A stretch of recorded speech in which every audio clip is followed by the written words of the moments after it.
I dette lille hus langt ude på landet bor en lille pige med sin mor.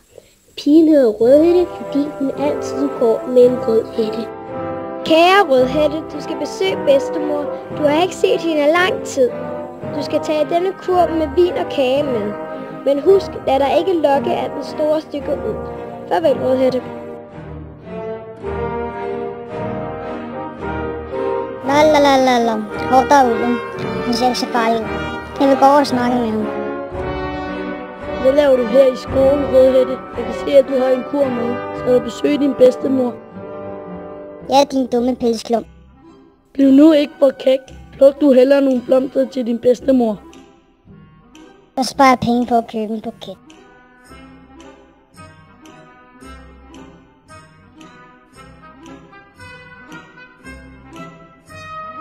La. Jeg lister hende og æder hende, men jeg siger lige, det er mig, Rødhætte, dit barnebarn.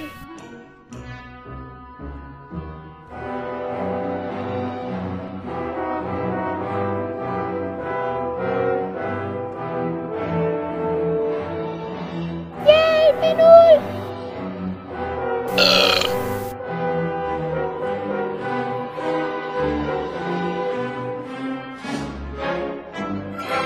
Sikke en flot buket blomster.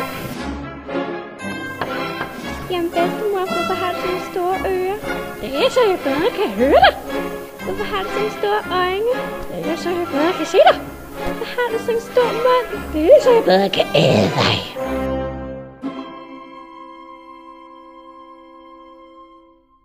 Her måtte være noget galt. Jægeren kiggede ind ad vinduet og så ulven ligge i bedstemors seng og snorke højlydt.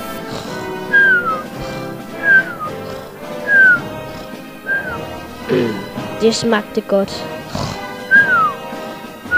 Ganske mærkeligt. Bedstemor plejer ikke at snorke så højt. Jægeren skal hurtigt ulvens mave op. Ulven sov tungt og mærkede det ikke. Ud af dens mave sprang først Rødhætte og så bedstemor. Der var fucking varmt i den mave! Jeg har en super idé. Vi putter en kæmpe sted med nerven på den, og så kaster vi den i branden. Efter at have puttet en sten i ulvens mave, druknede de den i brønden. Den, der lærer sidst, lærer bedst!